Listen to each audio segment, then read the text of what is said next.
Por séculos, arqueólogos, teólogos e estudiosos debatem o local e até mesmo a existência do maior de todos os mundos perdidos: o Jardim do Éden da Bíblia. Foi aqui, de acordo com o livro hebraico de Gênesis, que um paraíso uma vez existiu. Um paraíso onde os primeiros seres humanos, Adão e Eva, foram de fato criados por Deus. Quando nós olhamos para o Jardim do Éden, sabemos que há de fato uma descrição física de onde ele era. É dito que 4 rios específicos saíam dele, ou de perto dele. Então podemos de fato procurá-lo.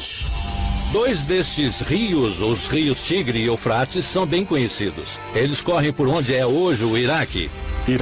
Os outros 2 rios descritos não são bem conhecidos.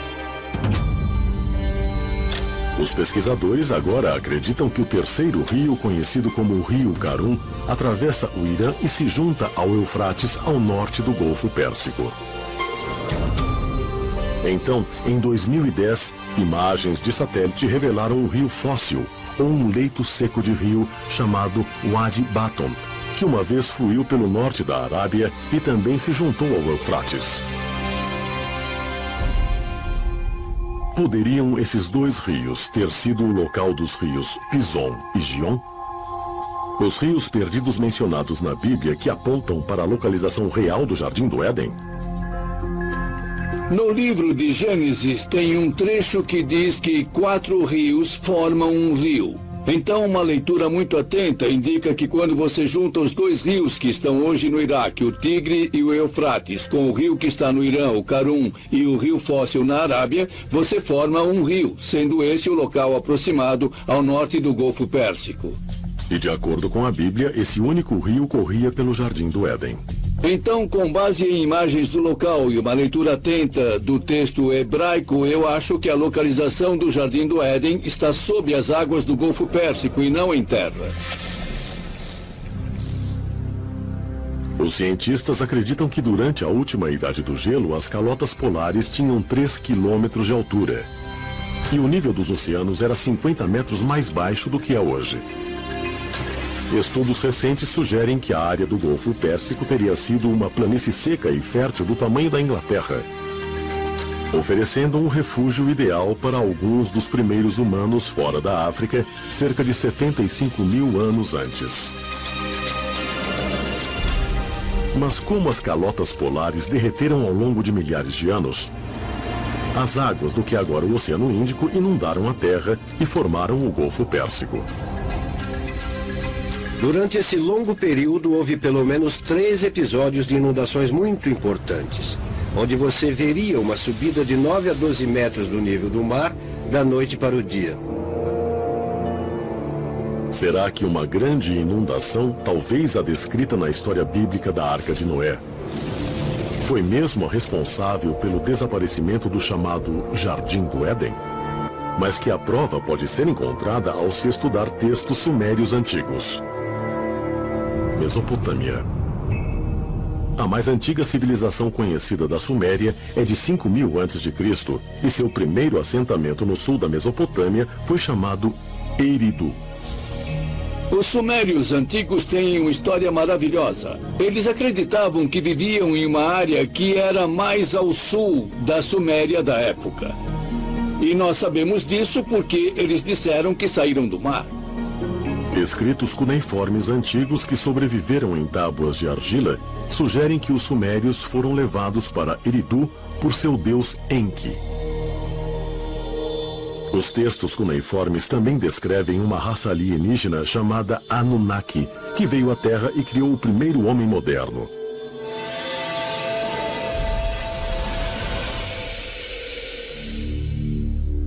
Adão, em sumério ou num sumério bem antigo, significa um pequeno povoado rural. Eva, entretanto, não é em sumério. Eva é em árabe e nas línguas semitas significa aquela que dá à luz. A palavra Éden é uma palavra pré-suméria e significa plano. Os relatos sumérios podem se referir a um tempo mais antigo. e a uma planície fértil distante, agora perdida sob as águas do Golfo Pérsico. A pergunta é esta: o Jardim do Éden era algum tipo de laboratório onde certas coisas foram criadas por cientistas antigos da época? E se a humanidade foi criada em um Jardim do Éden, então é claro que quem estava criando isso não era um ser humano, era outra coisa. Então é possível que o Jardim do Éden estivesse localizado aqui no planeta Terra? Sim. Mas era uma localização geográfica específica? Não sei, não tenho certeza. Pessoalmente, eu estou mais inclinado à ideia de que o Jardim do Éden era algum tipo de ambiente fechado em algum lugar na natureza. Mas com certeza era algum tipo de laboratório, de onde se originou o homem moderno. É realmente possível que os primeiros seres humanos fossem criados por seres extraterrestres no que é referido na Bíblia como o Jardim do Éden? Se assim for, a prova existiu o tempo todo nas tábuas de pedra cuneiformes dos sumérios antigos? Os Anunnaki estão entre os seres mais misteriosos e poderosos do mito e da tradição sagrada. Os sumérios os descreveram como humanoides, mas sendo seres espirituais sem um físico que tiveram a capacidade de se transformar ou de mudar para a forma humana. Eles vieram à Terra em uma missão especial para trazer sabedoria e também para extrair alguns materiais do próprio plano terrestre. Nos textos cuneiformes, os Anunnaki são descritos detalhadamente, incluindo como eles viveram por centenas de anos. Eles tinham um enorme conhecimento e poder sobre o mundo inteiro. Eles sabiam de tudo. Eles tinham conhecimento de todas as ciências e de todas as artes. De onde eles tiraram esse conhecimento e de onde eles vieram? Isso é um total mistério para os arqueólogos. E você deve se perguntar: eram, na verdade, extraterrestres?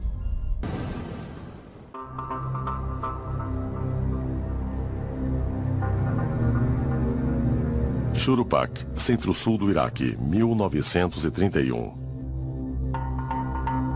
Enquanto cavavam nessa antiga cidade suméria, os arqueólogos encontraram o que acreditam ser uma prova concreta de uma inundação de cerca de 2.900 anos antes de Cristo. De acordo com os relatos da lista real sumeriana, o rei Ziusudra foi o último governador sumério antes de haver um grande dilúvio na Terra. As escavações da grande cidade de Shuruppak tiveram início em 1931. E foi a partir dessas escavações que eles começaram a juntar a história do rei Ziusudra. Na cidade de Shuruppak, achamos depósitos de sedimentos que parecem demonstrar ter havido uma inundação cerca de 2.900 anos antes de Cristo.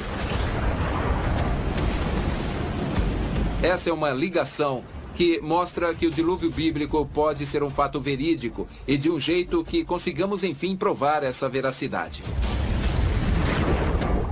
Muitas culturas antigas têm a história do dilúvio, que é intrigante.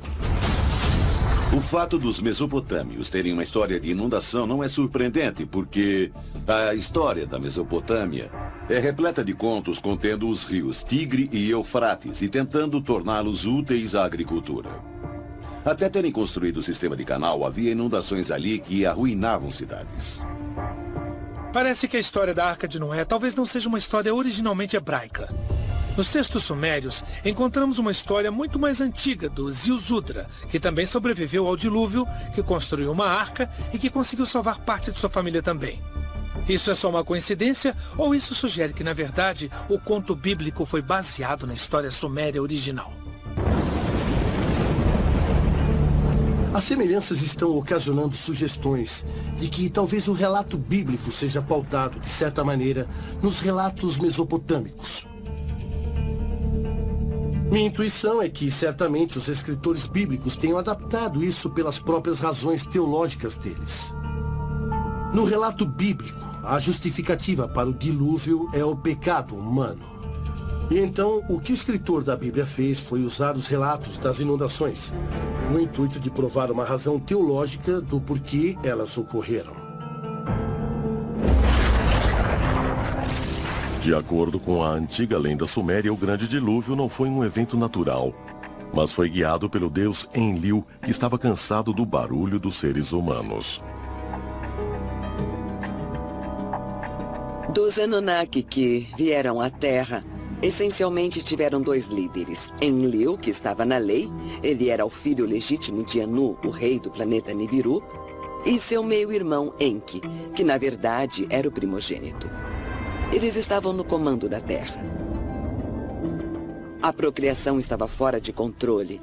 Enlil ficou furioso e decidiu que ia exterminar todos os seres humanos, criando o que hoje conhecemos como Dilúvio de Noé. Enlil pensou que os seres humanos deviam ser liquidados. Eles eram problemáticos demais. E Enki, como Prometeu dos gregos, ficou ao lado dos humanos e disse não. Eles devem ser preservados. Conta a lenda que Enki alertou o rei Ziusudra que construísse um barco para que ele ficasse salvo de um grande dilúvio. Assim como Noé foi instruído a construir uma arca nas histórias da Bíblia hebraica. Essas 2 histórias podem ter as suas origens em fatos históricos? Em Ur e em outras cidades temos provas de inundações, de imensas inundações. Algumas pessoas estão associando isso à história do dilúvio de Noé e a histórias de inundações em outras culturas. Então acho que temos uma tendência onde cada vez mais pessoas duvidam dos mitos, questionam as lendas, mas na verdade com maiores pesquisas descobrimos que a história tem uma base verídica. E de forma bem clara podemos fazer uma opção, fingir que tudo isso é um mito e que isso não existe. Ou então aceitar como nossos antepassados nos deixaram. E então confrontar isso com a possibilidade de estarmos de fato falando de seres extraterrestres incríveis, com a expectativa de vida que podia ser algo normal no lugar de onde vieram, mas que com certeza para o planeta Terra era algo extraordinário. Ou será que a história de Noé pode ser baseada na história de um deus Anunnaki que estava aborrecido? Um deus que estava determinado a aniquilar as criaturas mestiças que habitavam a Terra. Enki, o deus Anunnaki, disse para o rei sumério Ziusudra: o que haveria ali, um dilúvio, o mesmo dilúvio da Bíblia, é que ele precisava fazer uma arca. Diríamos hoje um barco para escapar disso. No entanto, é bem possível que o barco que ele fez para escapar desse dilúvio era, na verdade, uma nave espacial. E que ele foi para o espaço, na intenção de sair desse dilúvio, e que ficou em órbita ao redor do nosso planeta. Se tem uma coisa que une as culturas antigas do mundo todo é que praticamente todas essas histórias têm mitologia sobre inundações fazendo parte delas. Dilúvios, grandes inundações, cobrindo o planeta inteiro, exterminando todos os tipos de pessoas. Na maioria das culturas, isso é colocado como obra dos deuses, ou de um deus descontente com a humanidade. Agora, é claro que, atualmente, muitas pessoas aplicam isso a um contexto de ufologia. Outras inserem em um contexto religioso. Mas muitos pesquisadores veem os relatos e histórias bíblicas como sendo baseados na realidade, mas com origens extraterrestres. Tanto a Bíblia como especificamente os relatos dos sumérios antigos deixam claro que o dilúvio foi algo que os deuses criaram. Que os deuses fizeram essa inundação ocorrer. Então vemos que os relatos antigos são basicamente uma interação entre os Anunnaki por um lado, com os nossos antepassados por outro. Os Anunnaki garantiram que nós, como espécie, sobreviveríamos. Porque alguns dos Anunnaki tinham a intenção de acabar com tudo nesse planeta.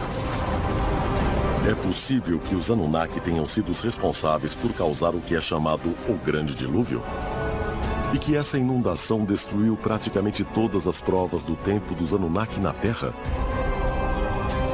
Talvez a resposta possa ser encontrada não aqui na Terra, mas em outro planeta, a mais de 55 milhões de quilômetros de distância.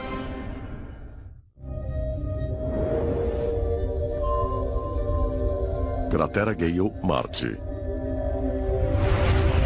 6 de agosto de 2012.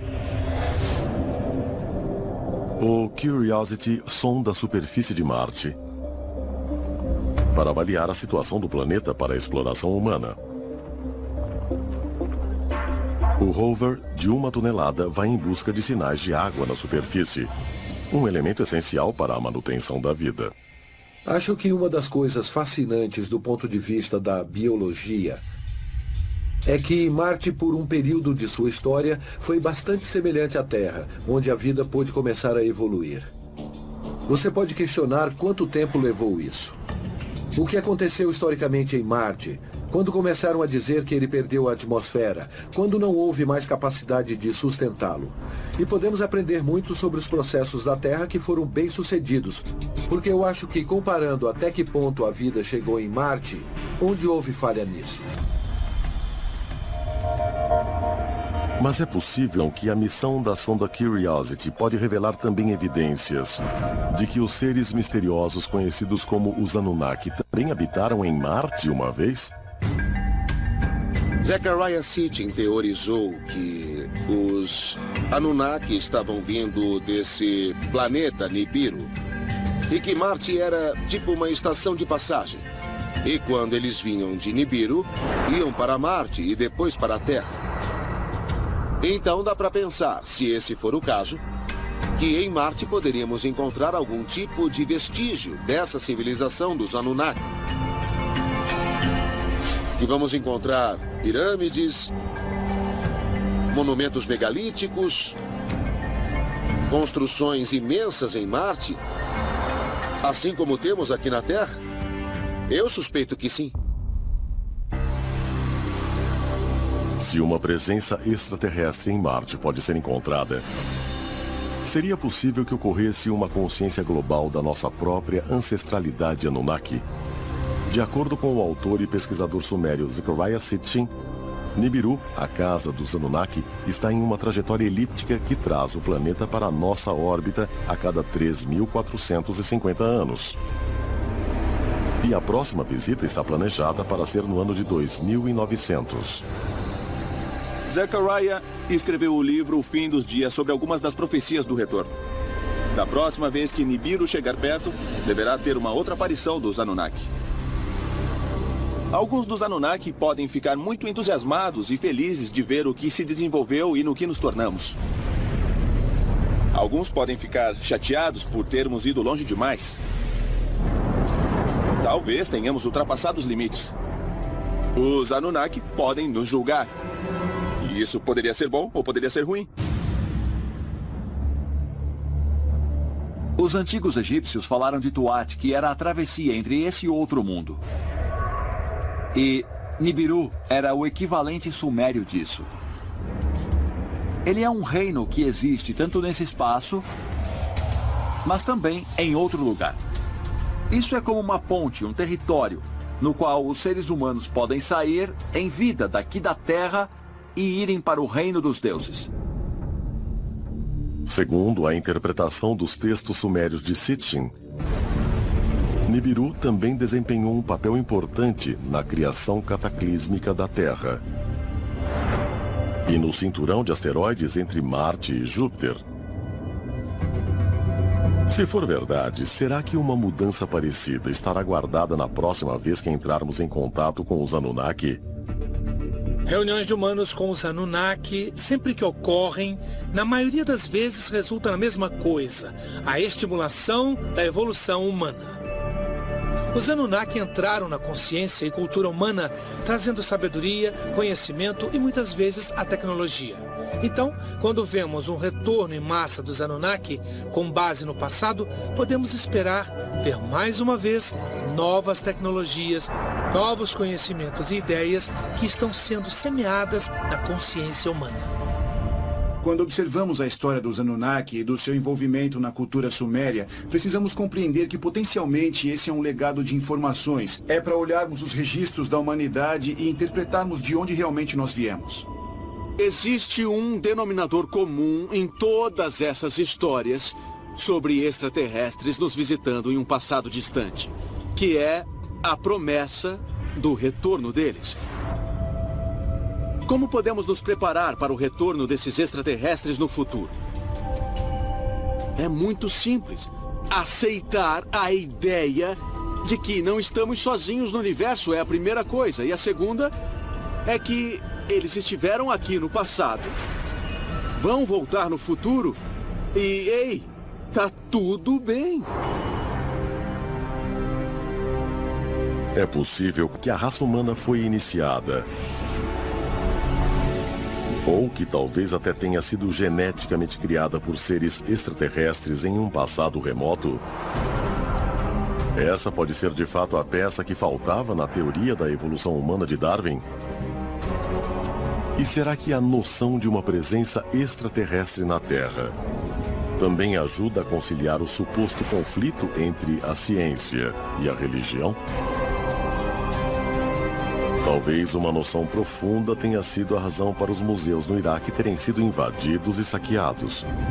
Porque a verdade pode ser muito perturbadora para ser contemplada.